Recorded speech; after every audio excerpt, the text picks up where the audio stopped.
Gosto muito de dar aula, sou apaixonada pelos alunos. Um dos meus alunos, que agora é meu colega, doutor, quando ele terminou o doutorado, ele mandou uma mensagem para mim: professora, obrigada por não desistir de mim. Então, isso, como professora, foi o que mais me marcou na minha carreira.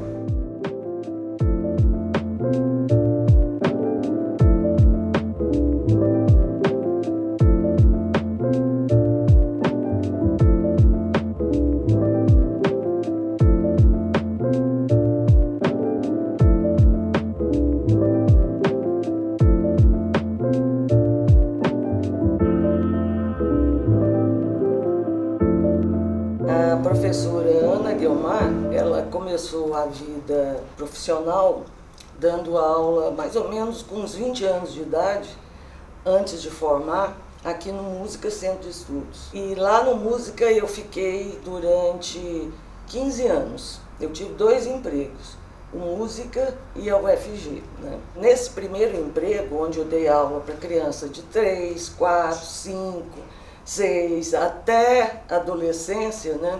Foi onde eu de fato me formei professora. Eu tive, a minha formação é bacharelado em piano e toda a minha formação como professora foi de fato no Música.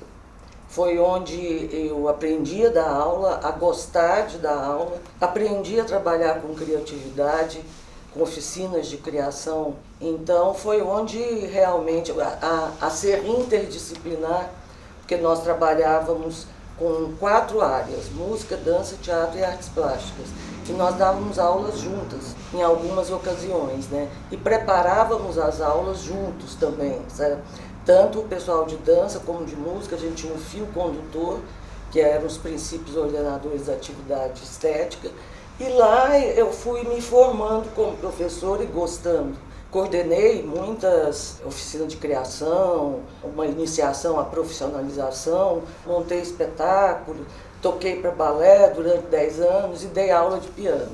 E dei aula de educação musical também. E aí fiz concurso para a universidade. A minha área na universidade, o concurso foram para folclore e história da música. Era o que eu já vinha começando a trabalhar com a área de história e tudo isso no Música, né? E continuei isso dentro da universidade, já estou lá há 26, 27 anos, e trabalhando sempre na área que é a musicologia, né?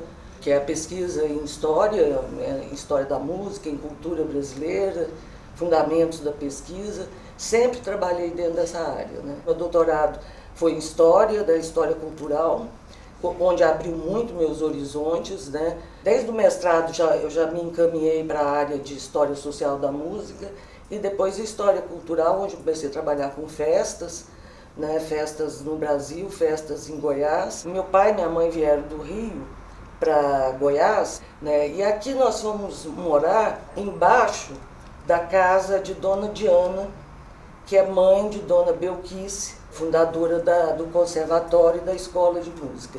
E do lado morava Elizabeth Carramaski, né, que foi professora durante muitos anos, e aí eu escutava piano em cima e embaixo. E eu queria estudar naquela época já, mas eu era muito pequena, né?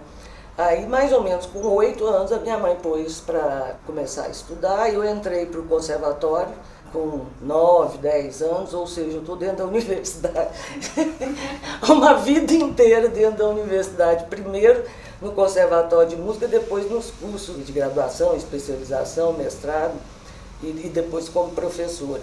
E aí foi assim, eu não esperava me profissionalizar em piano. E quando foi para fazer a graduação, eu estava entre arquitetura e música.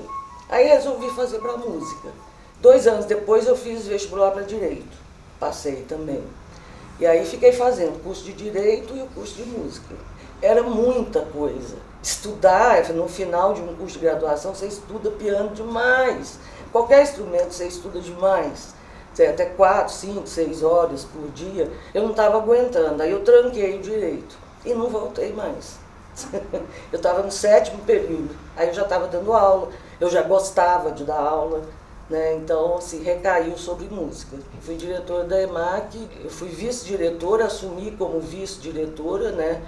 no segundo semestre de 2010 e depois como diretora eleita em 2011. Aí eu fiquei 2 gestões, 2011 e lá até o final de 2018, né, contando as duas. É música, mas não é só música, é história, é pesquisa, é patrimônio. Desde a época do música, a minha atuação ela é intertransdisciplinar. Então eu atuo tanto na história, como a história cultural, que dialoga com literatura, dialoga com antropologia, com sociologia, e música, claro, que é o mote, né? Tudo em volta da área de música, que é a minha área principal, né? Na época, os alunos da época do música, para eles eu sou tia, né? Porque eram criança, então é tia Aninha.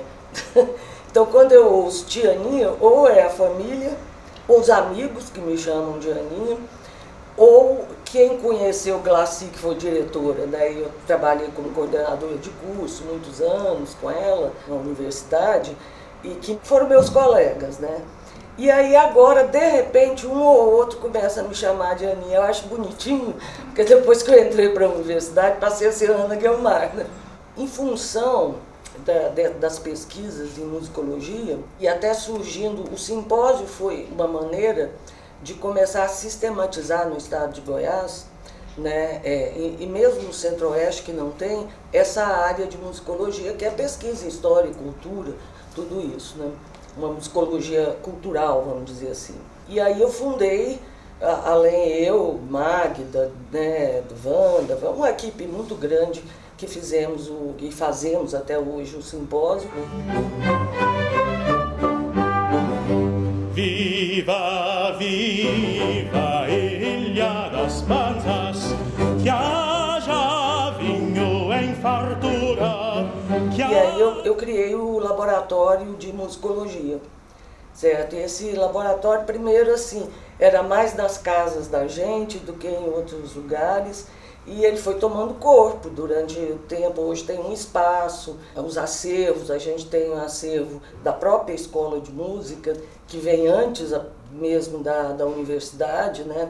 É importante ter a documentação, o acervo. É importante também transformar isso em algo que possa ser apreciado, ter uma fruição pela população, seja em termos musicais, seja em termos cênicos musicais. Então faz parte dos objetivos do laboratório fazer isso. E assim, esse é um projeto que é nosso da área de musicologia e que me dá muito orgulho. É compartilhamento, certo? A cultura, as artes, sobretudo as artes temporais, como teatro, música, dança, se ela não tem o contato com o público, ela é uma atividade ou que fica no papel, ou que fica dentro de casa, certo? Ou que fica em algum ambiente muito pequeno.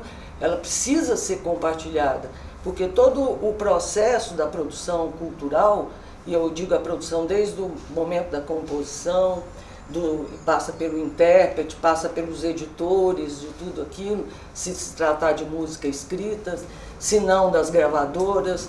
Aí depois tem o momento da circulação, o projeto, a teoria toda trata disso também, do momento em que circula isso em qualquer circuito, e o momento da recepção pelo público, é onde se completa o ciclo da arte, o ciclo da música, do teatro. Sem isso, é uma coisa que não tem o significado, porque não tem para quem ela foi feita e para quem ela é feita.